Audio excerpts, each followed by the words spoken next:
Thank you sir.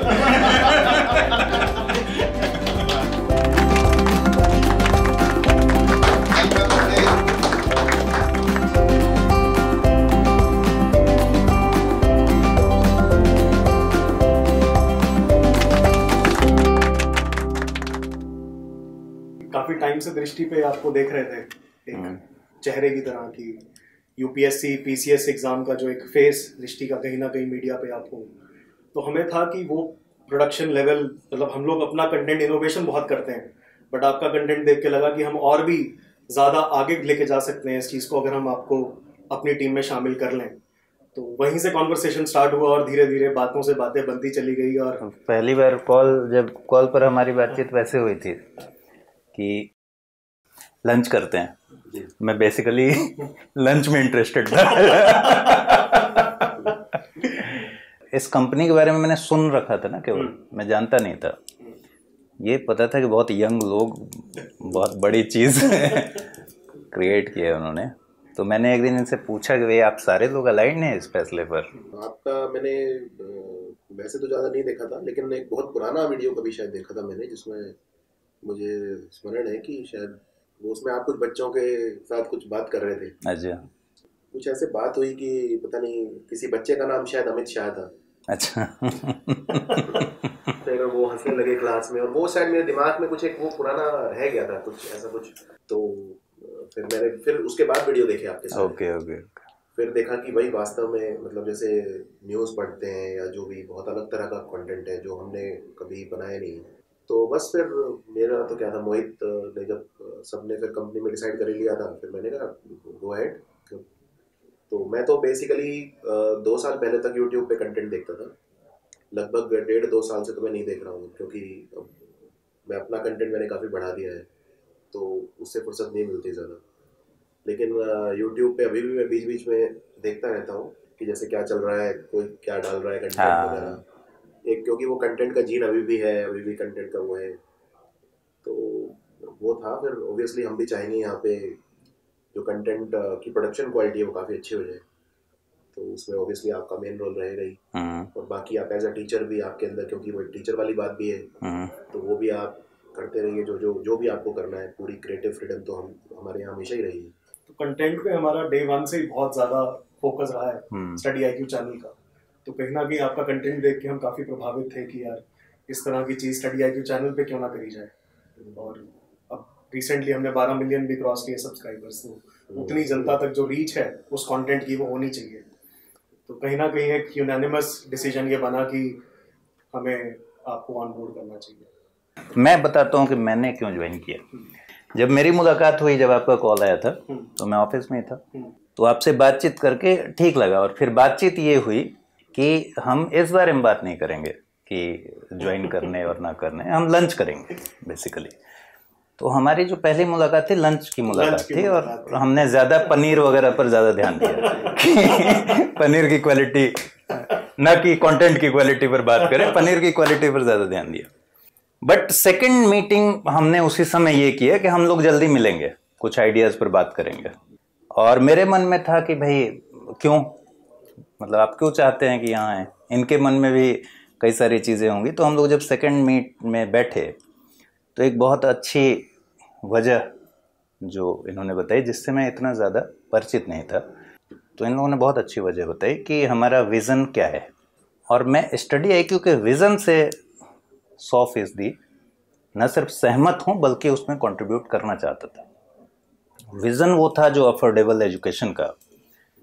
वाकई जब ये बात, इस बात पर मैंने जोर दिया कि यार ये विज़न है कि गांव-गांव में कोई इसलिए न पढ़ पाए या इसलिए तैयारी न कर पाए क्योंकि उसके पास पैसा नहीं है, तो ये विज़न वाकई मुझे, मेरे यहाँ आने की सबसे बड़ी जो वजह थी वो थी।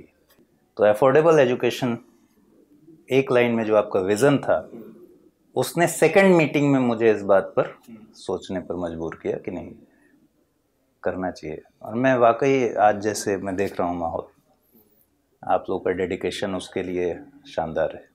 तो मैं उम्मीद करता हूँ कि मेरे आने से हम उस विज़न में आगे बढ़ेंगे। बिल्कुल। और फिलहाल तो मैं यही कहूँगा कि आप लोग भी उम्मीद करिए। बिल्कुल। तो जल्दी ही कुछ। मुझे लगता है कि अफोर्डेबल एजुकेशन में वर्ड और इम्पोर्टेंट है, अफोर्डेबल क्वालिटी एजुकेशन, राइट। क्योंकि क्या होता है ना, कई बार हम ये खुद अंडर एस्टिमेट करते हैं कि हम क्या हैं। जैसे एक ये नंबर नहीं है 12 मिलियन, क्योंकि 12 मिलियन मतलब हो गया 1 करोड़ 20 लाख। तो भारत की आबादी अलग अलग वो है, लेकिन चलो 140 करोड़ मान लेता हूँ, तो भी लगभग रफली मतलब ये हो गया कि हर 110 में एक इंडियन स्टडी IQ पे है। हाँ, अगर आप कैलकुलेट करेंगे कि हर 110 इंडियन में एक यहाँ है, यानी आप ये समझिए। और ये आप चलिए ऐसे देखिए, कहीं आप किसी मंदिर में भी जाते हैं, भीड़ है, दर्शन का समय है, भीड़ हो रही है, 200 लोग खड़े हैं, तो उन 200 में भी 2 लोग स्टडी IQ पे होंगे, इसका मतलब। तो एक वो रेस्पॉन्सिबिलिटी बहुत ज़्यादा बनती है, अपॉर्चुनिटी के साथ साथ जिम्मेदारी का भी। और दूसरी बात एक और बताता हूँ मैं आपको स्टडी IQ की, जो कहीं नहीं दिखेगी आपको, ज़्यादातर कहीं नहीं, मैंने नहीं देखी कम से कम। ये जो एक हमारा विचार है ना कि लोगों के जीवन में परिवर्तन लाना है, ये बहुत डीपली इनग्रेन्ड है। इतना डीपली है, मैं उसका एक एग्जांपल आपको देता हूँ, ठीक है। अभी मैंने पिछले 3 दिन में क्या करा, ठीक है। मैंने व्यक्तिगत तौर पे मैंने त्रिपुरा के करंट अफेयर बनाए, नागालैंड के बनाए, अरुणाचल प्रदेश के बनाए। इन तीनों ही राज्यों का मेरा कोई कोर्स नहीं आता स्टडी IQ पे, कुछ बेचने के लिए नहीं है ना, इनका PCS कोर्स हमने अब तक लॉन्च नहीं किया। और इन पे व्यूज़ भी कितने आएंगे मैं आपको बता देता हूँ। मेरे को नहीं लगता 3-4 हज़ार से ज़्यादा व्यूज़ आएंगे, ठीक है। अभी मैंने केरला के करंट अफेयर डाले थे लास्ट मंथ, जिसपे 2500 व्यूज़ हैं। तमिलनाडु के डाले थे जिसपे 3000 व्यूज़ हैं, सिर्फ 3000। आंध्र प्रदेश के डाले थे जिसपे 4100 व्यूज़ हैं एक महीने में। और एफर्ट बहुत जाता है। अब आप एक स्टेट का करंट अफेयर बना रहे हैं पूरे 1 साल का, आप पहली बात कोई सोर्स तो है नहीं कि वहाँ से सीधा ले लिया, कॉपी कर लिया। आंध्र प्रदेश के करंट अफेयर ढूंढने पड़ेंगे, वो ढूंढने में समय जाएगा। और ये काम कर भी वही सकता है जिसे करंट अफेयर की नॉलेज है। क्योंकि अगर मैं ये काम किसी को कह दूंगा कि भाई तुम ये फला न्यूज़पेपर है या वेबसाइट है उससे आंध्र प्रदेश के करंट अफेयर वो कर लो, तो उसे ये नहीं पता कि कवर क्या करना है। ये तो एक टीचर को ही पता है ना, तो वो क्या कि कौन सी न्यूज़ इंपॉर्टेंट है। तो उसमें मैं एक स्टेट में मान लीजिए समझ लो कि 4 दिन की मेहनत होती है, ढूंढना, इकट्ठा करना, फिर इकट्ठा करके फिर उनमें से देखना क्या ज़रूरी है, फिर उनको वो करना, फिर उसको एक्सप्लेन करना, डालना, PPT बनाना, सब करना। लेकिन तो इसका मुझे कोई कमर्शियल बेनिफिट नहीं है, मोटी बात ये। ना मुझे केरला से कोई कमर्शियल बेनिफिट है, ना मुझे कोई अरुणाचल से है, ना नॉर्थ ईस्ट से। फिर भी मैंने बनाए हैं क्योंकि, और आपको हैरान होगा, पिछले साल जब मैंने लद्दाख के करंट अफेयर डाले थे, मुझे था कि चलो कोई 2-2.5 हज़ार व्यूज़ आएंगे, कोई बात नहीं। फिर भी मैंने बनाए, डाल दिए। अभी 20,000 व्यूज़ हैं उस वीडियो पे। और उसके नीचे आप कमेंट्स देखिए जरा, लद्दाख के बच्चों के। लद्दाख का भी मेरे पास कोई कोर्स नहीं है, लद्दाख PCS या कुछ नहीं है, ठीक है। उस पर आप बच्चों के कमेंट्स देखिए, मैं आपको ही कहूँगा, आप ही देखना खुद, बहुत ज़्यादा भाव विभोर कर देने वाले हैं। तो एक वो कहानी मुझे याद आ जाती है कि जैसे एक बार एक आदमी एक उस पर चल रहा था बीच के किनारे, और वहाँ पे बहुत सारी जो मछलियाँ हैं, क्योंकि जब लो टाइड आती है तो पानी जल्दी रिसीड हो जाता है और मछलियाँ जो है फंस जाती हैं बीच के ऊपर। तो वहाँ पे बहुत सारी मछलियाँ ऐसी पड़ी थी जो तड़प रही थी। तो वो क्या कर रहा था, एक मछली को उठाता और पानी में डाल देता। तो किसी ने उससे कहा कि भाई तुम ऐसे लाखों मछलियाँ पड़ी हुई हैं, तुम कितनों को डाल पाओगे। तो वो बोला, देखो जिसको मैंने वापस उठा के पानी में डाल दिया उससे पूछो। राइट। तो एक वो वाली बात है ना कि किसी के लिए तो तुम सिर्फ एक नंबर हो, लेकिन किसी के लिए तुम पूरा वर्ल्ड हो। तो अब जो नागालैंड का PSC का एग्जाम है, और अभी अरुणाचल का पोस्टपोन हो गया है, अरुणाचल PSC उसको बोलते हैं AP PSC CE, उस एग्जाम को। उन बच्चों से पूछो कि उनकी क्या अहमियत है। वो बच्चे 3000 ही हैं, लेकिन उनको कैटर करने वाला कोई नहीं है। आज आप भी YouTube पे सर्च करना, लिख के नागालैंड करंट अफेयर, देखना क्या रिजल्ट आते हैं। अरुणाचल करंट अफेयर, त्रिपुरा के तो फिर भी 2-4 चैनल मेरे ख्याल से। तो वो जो एक देने का जो भाव है कि लोगों के जीवन में जो परिवर्तन लाना है, वो बहुत डीपली इनग्रेड है हमारे अंदर। और वही मिशनरी ज़ील है मैं कहूँगा जो हमें शायद यहाँ तक लाने में। और दूसरी बात अफोर्डेबल एजुकेशन। देखो ये शब्द ना थोड़ा सा ट्रिकी है। अफोर्डेबल ट्रिकी इसलिए है कि किसी कोई डेफिनेशन नहीं है। जो मेरे लिए अफोर्डेबल हो सकता है वो आपके लिए नहीं हो सकता, जो हो सकता है आपके लिए अफोर्डेबल है।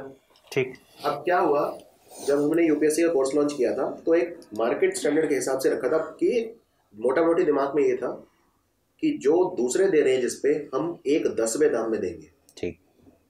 तो दिल्ली में कोई भी कोचिंग ले लिया हमने, जैसे बाजीराम ले लिया या जो भी कोचिंग है फेमस, हमने देखा कि भाई वहाँ पे सारी चीज़ें मिला दो, प्री मेंस ये वो सब मिला मिलू के, तो कितना खर्चा बच्चा करेगा वहाँ पे, रहने वहने का तो अलग है तो भूल जाओ। तो कुछ एक शायद 1.5 लाख के आसपास कोई कुछ फिगर रहा होगा। तो हमने 15,000 में लॉन्च किया था यूपीएससी का कोर्स, 15 से 20 की रेंज में था डिपेंडिंग ऑन वैलिडिटी, 1/10वें उसमें। अब तो और कम कर दिया है। और स्टेट पीसीएस में भी अब सिर्फ 5,000 रुपये में प्राइस हमने कर दिया है, और ज़्यादा अफोर्डेबल बना दिया है, अल्ट्रा अफोर्डेबल। तो वही है कि मेरे को लगता है 5,000 तो शायद हर कोई पे कर सकता है, और मेरे को लगता है अगर कोई 5,000 भी पे नहीं कर सकता उसके लिए भी बहुत कंटेंट है जो फ्री में डालते हैं। हाँ। मेरे को लगता है आज वो वाली बात है ना कि व्यक्ति साधना से महान बनता है, साधनों से नहीं। और आज यूट्यूब पे बहुत साधन अवेलेबल है। अगर किसी को सच में तैयारी करनी है ना, तो आज ये शिकायत उसे नहीं होगी कि कंटेंट नहीं है। कंटेंट नहीं, सही बात, बिल्कुल ठीक है। हाँ, उसका फेवरेट टीचर हो सकता है उसे ना मिले, कोई बात नहीं, लेकिन किसी ने कुछ ना कुछ उतना दे दिया होगा कि जब आप किताब में पढ़ने बैठेंगे ना तो कहीं आप फंसे तो वो डाउट आपका क्लियर हो जाएगा। इतना कंटेंट तो है कि कहीं भी समझने के, आपको कोई टॉपिक समझाने के लिए कुछ वो होगा कंटेंट, उतना तो यूट्यूब पे है। आप सर्च मारोगे ऑब्वियसली कई टॉपिक पे ज़्यादा वीडियो मिलेंगे। आप वर्ल्ड वॉर सर्च करोगे तो 10,000 वीडियो आ जाएंगे। और अगर आप कोई बहुत छोटा पाल दादा मैसेकर या बिहार में जो तारापुर मैसेकर हुआ था उसको डालोगे तो शायद 2-3 ही वीडियो आएंगे, पर आ जाएंगे, कोई ना कोई कवर कर लेगा। तो मुझे लगता है कि श्रेय यूट्यूब को जाना चाहिए सबसे पहले तो। हाँ बिल्कुल बिल्कुल, क्योंकि क्या होता है ना कि हम सब अपने अपने वो गाते रहते हैं। जैसे आप एक मार्केट में जाएंगे तो हर मिठाई वाला लिखता है बेस्ट हम है, तो उसमें कुछ गलत भी नहीं है, ऐसी दुनिया चलती है। हम भी कहते हैं हम बेस्ट हैं, दूसरी कंपनी कहेगी वो बेस्ट है, तीसरी कहेगी वो बेस्ट है, लेकिन तुम सारे हो कहाँ पे? एक मंच पे हो, कम से कम उसको तो पहले क्रेडिट दो। और दूसरी बात यूट्यूब पे, क्योंकि मैं ऑफलाइन में भी था, मुझे पता है वो कितनी चोट लगती है जब आप एक दुकान किराए पे लेते हैं, आप पैसा देते हैं, आप फिर 20 दिन काम करते हैं कि पहले उस किराए को निकालो, यानी आप पहले ही माइनस में शुरू करते हैं क्योंकि आपको रेंट देना है। यहाँ पे यूट्यूब ने हमें 0 रुपये में एंटरप्रेन्योर बना दिया कि यूट्यूब ने जो मंच दिया है कोई पैसा नहीं ले रहे हो, कोई होस्टिंग का खर्चा नहीं, कुछ नहीं। इसलिए आप इतने सस्ते पर या इतने अफोर्डेबल रेट पर बेस्ट क्वालिटी मटेरियल दे भी पा रहे हैं ना, दे पा रहे हैं। सही बात। एक यूट्यूब बड़ा रीज़न है, नो डाउट। और यूट्यूब पे क्या है कि इतने और पहले से लोग हैं तो खोजते खोजते हमें आ ही जाते हैं। हाँ सही। क्योंकि आज भी हम देखते हैं तो मेरे ख्याल से I think 25-30% traffic suggested video से आता है।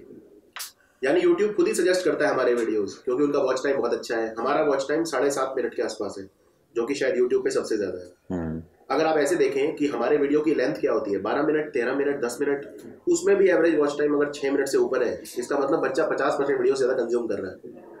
इसी से पता चलता है कि कंटेंट में दम है।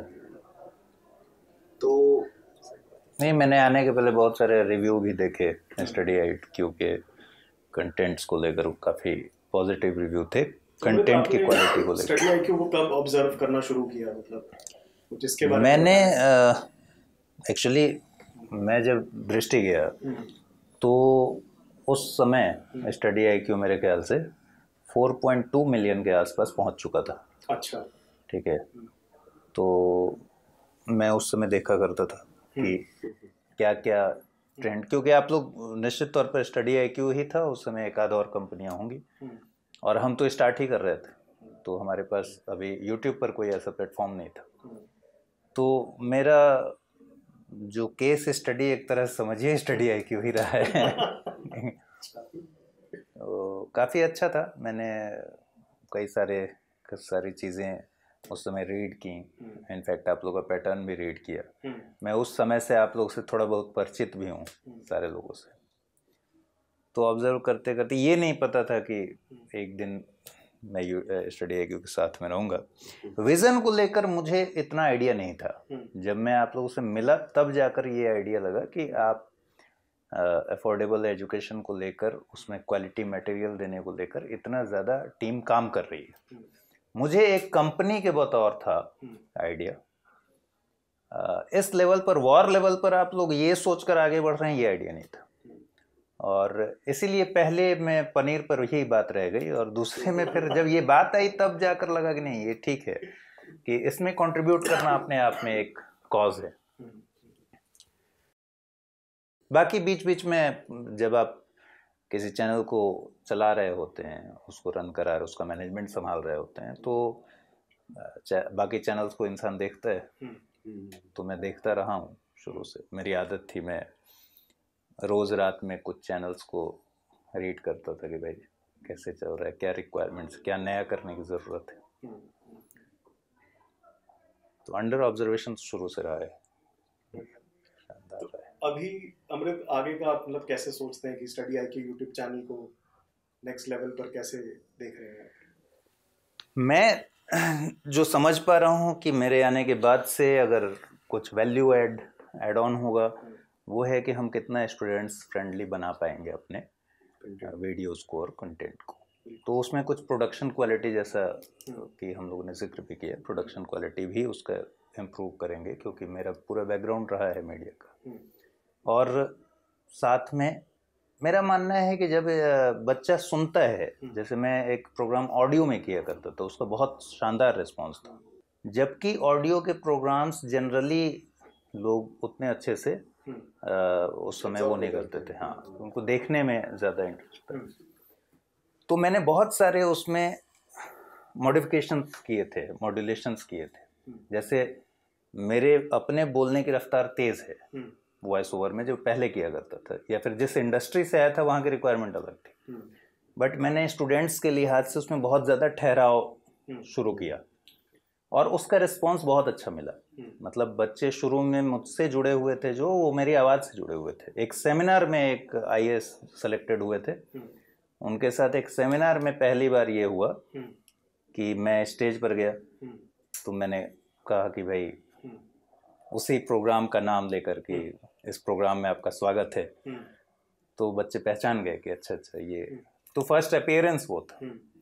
प्रोडक्शन में इस तरह की चीज़ें अगर हम एक्सपेरिमेंट करते हैं, क्योंकि स्टूडेंट्स फ्रेंडली हम जितना अच्छा बनाते हैं उसको, जितना स्मूथ बनाते हैं, और जितना धीरे धीरे क्वालिटी हम ऐसा बनाएं जिसमें कुछ एनिमेशंस लेके आए, कुछ जो कि ऑलरेडी हमारी टीम यहाँ कर रही है, इसमें डाउट नहीं। कोर्स में क्या कंट्रीब्यूट किया जा सकता है, तो ओवरऑल मेरे ख्याल से बच्चों के लिए बहुत ज़्यादा अच्छा हो जाएगा। मतलब उनको और ज़्यादा इंटरेस्ट आएगा, और उनको पढ़ाई बोझ की तरह नहीं लगे। असली तो बात ये है कि तैयारी भी हो और एंजॉयमेंट के साथ तैयारी हो, हंसते खेलते तैयारी हो, और हंसते खेलते ऑफिसर्स बने। ठीक है, हमारा तो विजन यही है। यूपीएससी की तैयारी है भी हाँ, बहुत बीच में बहुत उतार चढ़ाव भी है, कई बार तनाव चरम पे हो जाता है। तो हम लोग वैसा कुछ करेंगे जिसमें बच्चे दोस्त समझें स्टडी IQ को, और दोस्त के साथ तैयारी करें, ना कि किसी कोचिंग के साथ, है ना। अमृत, जैसे आप मीडिया जगत से आए और एजुकेशन इंडस्ट्री में अब आपको काफ़ी टाइम हो गया, तो आप कैसे कंपेयर करते हो, और यहाँ आपकी जर्नी कैसी रही, absorption into the education industry from media? मेरा इधर आना संयोग रहा केवल, ये मतलब मेरी तबीयत ख़राब हुई थी बेसिकली। मैं बेड रेस्ट पे था, पहले डॉक्टर ने 2 महीने का, फिर 3 महीने का, फिर 6 महीने का, कि 6 महीने लिवर में इन्फेक्शन हो गया था, तो 6 महीने का बेड रेस्ट था। उस ड्यूरेशन में मैं किताबें पढ़ता था, तो जो किताबें हाथ लगी, मेरे सिस्टर ने UPSC का इंटरव्यू दिया था, और 2 बार, और क्लोज काफ़ी रह के उनका नहीं हो पाया, वो भी केंद्रीय विद्यालय में, लेकिन बहुत क्लोज पहुंच कर नहीं हुआ। और वो बहुत ब्राइट स्टूडेंट थी, उनकी किताबें पढ़ी हुई थी, और वो उनकी पोस्टिंग उस समय पुणे में थी, पुणे में खड़गवासला, जहाँ NDA है।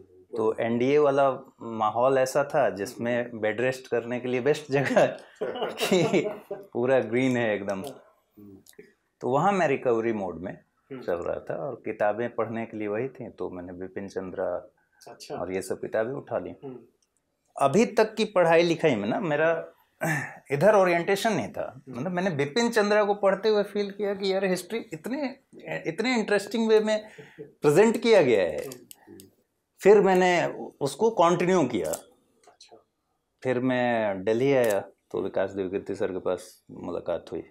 तो उन दिनों वो पॉलिटी पढ़ा रहे थे, तो मुझे उसमें और ज़्यादा इंटरेस्ट था, क्योंकि हम लोग डिबेट प्रोग्राम जब मीडिया में करते हैं तो जैसे केशवानंद भारती मामला पहली बार जब मेरे कान में पड़ा था तो उसकी उतनी अच्छी जानकारी नहीं थी मेरे पास। जब पॉलिटी पढ़ना शुरू किया तो उसकी बहुत शानदार जानकारी हो गई और उसका डायरेक्ट फ़ायदा मिलने लगा मुझे। ये पूरा एरिया मुझे इतना इंटरेस्टिंग लगने लगा कि मैं सारे सब्जेक्ट्स को अच्छा उस लेवल पर पढ़ना चाहता था कि भाई यूपीएससी के लेवल पर। तो मैं जिस मुकाम पर था मेरे पास अटेम्प्ट के लिए समय कम था। अच्छा। बट सर से बातचीत हुई तो उन्होंने कहा कि कुछ तो टारगेट रख लो कि भाई ताकि इसी को कंप्लीट कर लो एटलीस्ट। और उसी समय सिलेबस आपको ध्यान पर होगा चेंज हुआ था पूरा। तो एक बात वो हमेशा कहा करते थे कि इस पूरे सिलेबस चेंज के बाद कोई यूपीएससी तैयारी करके भले आईएएस बने ना बने, इंसान तो बेहतर बन जाएगा। तो मैंने उसको बहुत सीरियसली पूरे कोर्स को किया, पढ़ा। और फिर मेरे दिमाग में ये बात आने लगी कि हिस्ट्री अगर कोई इतने अच्छे से लिख सकता है तो हम इसको अगर मीडिया वाले नॉलेज को इसमें इनपुट डाल दें या करंट अफेयर्स पर कंटेंट इस तरह से रेडी अगर किया जा सकता है, रीडिंग मटेरियल कैटेगराइज्ड वे में, तो मैं अगर इसको प्रोडक्शन के साथ जोड़ दूं तो फिर बच्चों को इसका जो इम्पैक्ट इस पर पड़ेगा बच्चों पर और जो फ़ायदा मिलेगा वो मेरे ख्याल से बहुत शानदार होगा। तो मैंने पहला प्रयोग ऑडियो वाले प्रोग्राम के साथ किया जो कि बहुत शानदार रहा। फिर मैंने टीम बनाना बिल्ड करना शुरू किया और वो पूरी जर्नी ऐसी रही जिसमें जैसे न्यूज़ के साथ मैंने एक बुलेटिन प्रोग्राम शुरू किया जो कि यूपीएससी के साथ कंटेंट मैंने यूपीएससी का उठाया और वो पूरा मीडिया का ज्ञान उसमें उड़ेला। ठीक है, तो किसी ने ये नहीं सोचा था कि यूपीएससी वाला करंट अफेयर कोई हेडलाइंस में उस तरह से लेके आएगा। तो और मज़ा भी आता था क्योंकि दोनों तरफ जुनून था। एक तो इधर हो गया था अपना नया और मीडिया वाला तो मेरे में अंदर था ही। तो हम लोग रात दिन लगकर हमारी टीम काम करते थे और इस तरह से चैलेंज बताता हूँ क्या होता है जो मैंने ऑब्जर्व किया है। एक जनरेशनल चेंज जब आता है, जैसे हमारे कंट्री में आप देखेंगे अगर एक चीज को लेके जिस चीज को लेके बहुत ज्यादा रेजिस्टेंस होता है तो वो है चेंज। इसमें डाउट नहीं। अब जैसे मान लो अगर वही हम वो बहुत ज्यादा नीरस कंटेंट बनाए, बहुत ज्यादा वो कि जो समझ में ही ना आए बच्चों को, तब वो कंटेंट महान है। और अगर कंटेंट ऐसा बना दे जो समझ में आ जाए तो कहाँ। जैसे क्या होता है अगर मैं कोई किताब पढ़ूं, जैसे चेतन भगत को गाली पड़ती है, क्यों गाली पड़ती है? क्योंकि उसकी इंग्लिश समझ में आ जाती है, तो वो एलीट कम है, तो मतलब उसकी कोई इज्जत नहीं है। लेकिन अगर मैं सलमान रश्दी की किताब उठाऊंगा जो मेरे को समझ में ही नहीं आएगी तो वो महान है, क्योंकि वो मेरी औकात से ऊपर है, इसलिए वो महान है। समझ रहे हैं मेरी बात? साइकोलॉजिकली अभी एक हमारे सामने चैलेंज ये आता है, अब कंटेंट हमने ऐसा बना दिया जो बहुत ही सुपाच्य है, आसानी से पचने वाला है, डाइजेस्टेबल है, तो अब वो महान नहीं है। समझ रहे हैं? क्यों? क्योंकि वो जो कोचिंग है जो 1 घंटा पढ़ा रहे हैं और उसमें 99% टाइम इसमें वेस्ट होता है कि टीचर डिक्टेट कर रहा है और बच्चा लिख रहा है। तो आज हमारे सामने ये हम इस चैलेंज को फाइट कर रहे हैं कि लोगों की जो परसेप्शन है, क्योंकि हमने कंटेंट को ऐसा बना दिया कि अब समझ में आने लगा है, तो नहीं यार इतना आसान भी नहीं होगा यूपीएससी।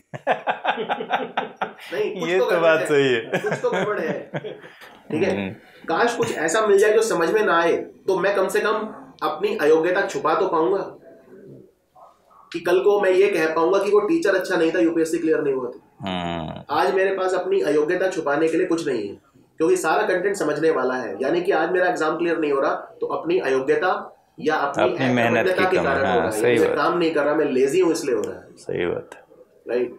लेकिन कंटेंट ऐसा है कि सब कुछ समझ में आ रहा है। अब हमने हिस्ट्री का पूरा कंटेंट उसमें बनवाया है, एनिमेशन, जिसमें हम महाराणा प्रताप की बात कर रहे हैं तो वो उनका घोड़ा भी आता है, वो उस तरह का कंटेंट है। आदेश सिंह द्वारा आदेश सिंह ने जो बनाया पूरा कंटेंट, वो क्या इनोवेशन है, आप देखिए, राइट। एक वो बचपन में सुनते थे ना कि वो उनका घोड़ा था चेतक, कि वो आगे पड़ी नदी अपार, घोड़ा कैसे उतरे पार, जब तक राणा ने सोचा इस पार, तब तक चेतक था उस पार। ये अतिशोक्ति अलंकार पढ़ते थे कि मैया मैं तो चंद्र खिलौना ले हो, याद है। तो वो जो कंटेंट हमने बनाया है, उसको जब बच्चा देखेगा ना, तो वो कहेगा यार समझ में तो आ गया सब कुछ, पढ़ भी लिया, सब कुछ हो गया, लेकिन इतना आसान नहीं, लेकिन इतना आसान तो नहीं। ठीक है, इतना आसान तो नहीं होगा, कुछ तो गड़बड़ है। तो मेरे को लग रहा है आज हम इस परसेप्शन को फाइट कर रहे हैं, ठीक है। और दूसरी बात एक और है, हमारा कंटेंट अब 10,000 में बिक रहा है, 15,000 में बिक रहा है यूपीएससी का। दिल्ली की कोचिंग 2 लाख, 1 लाख जो भी, और जो ये एडटेक कंपनियां हैं जो क्रिकेटर को हायर करती हैं पब्लिसिटी के लिए, अब क्रिकेटर को भी तो पैसा देना है। एक बार मैंने ट्वीट किया था कि जब आप किसी क्रिकेट खिलाड़ी को हायर करते हो अपनी कंपनी को प्रमोट करने के लिए, वो भी एजुकेशन वाली, या आप उसमें वीडियो बनाते हो, या वो क्रिकेट खिलाड़ी का एक बहुत महंगा वीडियो बनता है जिसमें वो ट्रेन उसके सामने धराशायी हो जाती है, या जो भी होता है, तो बस एक ही समाज में बदलाव आता है कि 10,000 का कोर्स 1 लाख में बिकता है। तो वो लोगों के पहली बार था कि किसी ने उनको हेड ऑन लिया। ये जो कंपनियां जो महंगा कंटेंट बेचती हैं, या लोन के साथ टाई अप रहता है कि जहाँ पे आप पेरेंट्स को ये दिखाओ कि आपका जो बच्चा है वो बिल्कुल बेवकूफ़ है, और पेरेंट्स तो वैसे ही हमारे डरे हुए रहते हैं सारे, हमारे भी पेरेंट्स डरे हुए रहते थे शिक्षा को लेके। तो उनको ये दिखाओ कि आपका बच्चा जो है बिल्कुल बेवकूफ़ है, अपने सेल्स वालों को ऐसे ट्रेन करो, और फिर वो बहुत और डर जाएंगे। फिर उनको कहो घबराइए मत, हमारा ये कोर्स है 1 लाख रुपए का है सिर्फ। पेरेंट्स कहेगा मेरे पास 1 लाख नहीं है, कोई बात नहीं, मेरा बजाज फाइनेंस से टाई अप है, ठीक है, तुरंत 2 मिनट के अंदर लोन अप्रूव होगा, और हो भी जाता है, प्री अप्रूव्ड लोन, और उनको फंसा के भेज दो 2 लाख में। तो एक परसेप्शन ये भी है कि भाई स्टडी IQ का कोर्स अगर 10,000 या 15,000 में मिल रहा है, तो वो कोचिंग 1.5 लाख ले रही है, इसका मतलब इनका कहीं हल्का माल तो नहीं। यही हमारे होता है, यही समाज में मैंने देखा है कि अगर मेरा जूता मान लो 2,000 का है और कहीं 10,000 की कोई कंपनी है, तो इसका मतलब 10,000 वाला ज़्यादा अच्छा है।